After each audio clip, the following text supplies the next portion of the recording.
नमस्कार। आज हम एक गहरी नज़र डाल रहे हैं डीमन स्लेयर के इन्फिनिटी कैसल आर्क पर। हाँ। इस पर हाल ही में एक बहुत ही दिलचस्प समीक्षा आई है और आज हम उसी के बारे में बात करेंगे। हाँ बिल्कुल, ये आर्क वैसे भी काफी चर्चा में रहा है। हाँ, और ये समीक्षा बताती है कि क्यों इसे एनीमे की दुनिया में इतना अहम माना जा रहा है। सही। हमारे पास जो ये रिव्यू है ये असल में इस आर्क के जो सबसे रोमांचक पहलू हैं, जैसे इसका स्केल, इसकी गहराई, हम्म। उस पर फोकस करता है। हम्म। इसे डीमन स्लेयर का सबसे बड़ा और शायद सबसे इंटेंस हिस्सा भी कहा गया है। हम्म। तो आज का हमारा मकसद है इस रिव्यू के आधार पर समझना कि भाई ये इन्फिनिटी कैसल आर्क इतना प्रभावशाली क्यों है, इसमें क्या खास बातें हैं और समीक्षक ने इसे मास्टरपीस तक क्यों कह दिया। अच्छा। रिव्यू की एक जो खास बात है वो ये कि कहानी हमें मुजान किबुत्सुजी के उस अजीब से रहस्यमयी लगातार बदलने वाले किले में ले जाती है। हाँ, वो इन्फिनिटी कैसल। हाँ, और वहाँ डेमन स्लेयर कॉप्स और जो सबसे ताकतवर डीमंस हैं अपर मून्स, उनके बीच एक फाइनल लड़ाई जैसी छिड़ जाती है।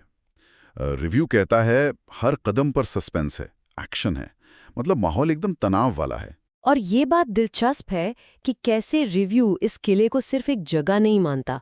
ऐसा लगता है जैसे किला खुद एक कैरेक्टर है। वो लगातार बदल रहा है, जिससे कहानी में वो जो अनिश्चितता है, वो टेंशन है, वो कई गुना बढ़ जाती है। आपको पता ही नहीं अगले मोड़ पर क्या होगा। बिल्कुल। और फिर आती है एक्शन की बात। रिव्यू तो यूफोर्ट केबल के एनिमेशन की तारीफ करते नहीं थकता। लिखा है कि एकदम स्मूथ है, सिनेमैटिक है, मतलब विजुअली शानदार, आंखों को सुकून देने वाला। खास तौर पर वो जो ब्लड डेमन आर्ट्स हैं और हाशिरा के ब्रीथ स्टाइल्स हैं, उनको जैसे दिखाया गया है वो कमाल है। हाँ, और ये सिर्फ दिखने में अच्छा नहीं है। रिव्यू जैसे इशारा करता है इस लेवल का एनिमेशन क्यों जरूरी है। ये वो पल बनाता है जो देखने वालों को हमेशा याद रह जाते हैं।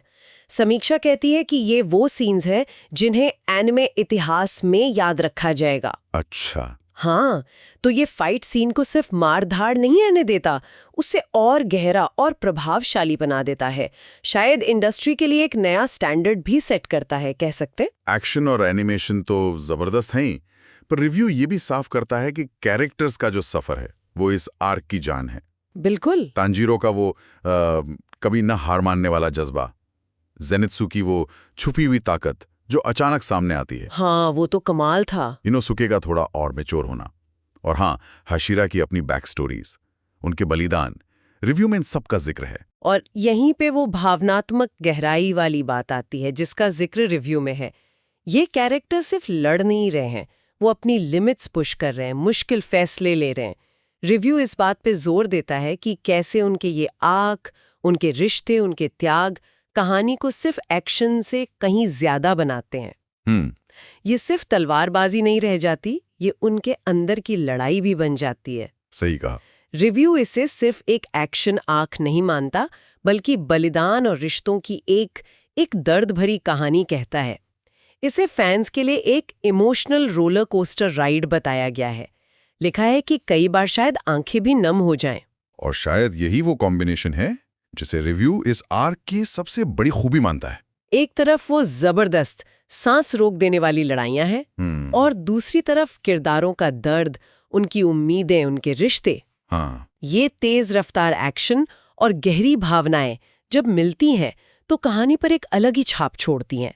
शायद यही वजह है कि ये इतनी यादगार बन जाती हैं। और इन सब बातों को देखते हुए रिव्यू का जो फाइनल फैसला है वो भी काफी दमदार है। इसे बिना किसी हिचक के मास्टरपीस कहा गया है और रेटिंग दी है 10 में से 9.5। वाह, 9.5। हाँ, रिव्यू का मानना है कि ये आर्क डीमन स्लेयर को एक बिल्कुल अलग लेवल पर ले गया है। तो अगर हम समीक्षा का निचोड़ देखें तो ये इतनी तारीफ इसलिए है क्योंकि इसमें कई चीजें एक साथ बहुत अच्छे से मिलती हैं। जबरदस्त एक्शन सीन्स, वो कमाल का एनिमेशन जो शायद ही कहीं और देखने को मिले, कहानी में वो इमोशनल उतार चढ़ाव जो आपको कैरेक्टर से जोड़ते हैं, और उन कैरेक्टर्स का अपना विकास, उनकी अपनी ग्रोथ। तो जब ये सब चीजें इतनी खूबसूरती से एक साथ आती हैं, तभी शायद समीक्षक इसे सिर्फ अच्छा नहीं बल्कि मास्टरपीस कहने पे मजबूर हो जाते हैं। तो इस समीक्षा से जो मुख्य बातें निकल कर आ रही हैं वो यही हैं: कमाल की लड़ाइयाँ, टॉप लेवल का एनिमेशन, कहानी में जज्बातों की गहराई और किरदारों का यादगार सफर। ये सब मिलकर इन्फिनिटी कैसल आर्क को एक असाधारण अनुभव बनाते हैं। कम से कम इस रिव्यू के नजरिए से तो यही लगता है। हाँ बिल्कुल। और इस बातचीत को खत्म करते हुए एक बात सोचने लायक है जो इस समीक्षा से उभरती है कि कैसे जब शानदार एक्शन और गहरी भावनाएं एक साथ आती हैं तो वो किसी कहानी को इतना यादगार बना सकती हैं।